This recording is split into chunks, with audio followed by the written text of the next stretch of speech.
vizitatorul de la ora 3 și 14. Matei era genul de persoană care nu credea în nimic ce nu putea fi explicat prin logică.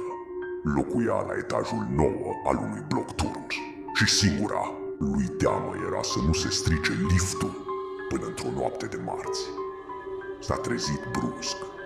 Pe noptieră, ceasul digital afișa 3:14.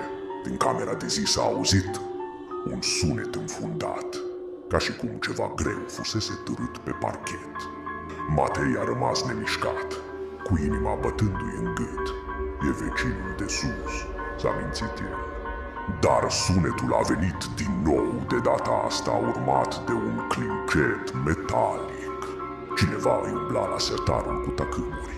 Privirea s-a ridicat încet, încercând să nu facă patul să scârțâie. A ieșit pe holul întunecat. Ușa de la sufragerie era întredeschisă. Prin crăpătură a văzut o siluetă înaltă, mult prea înaltă pentru un om normal, stând cu spatele la el.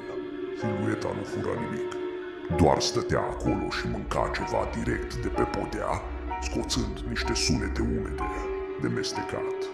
Matei a vrut să se retragă înapoi în dormitor, dar podeaua a scos un scârțit trădător. Silueta s-a oprit instantaneu, nu s-a întors spre el.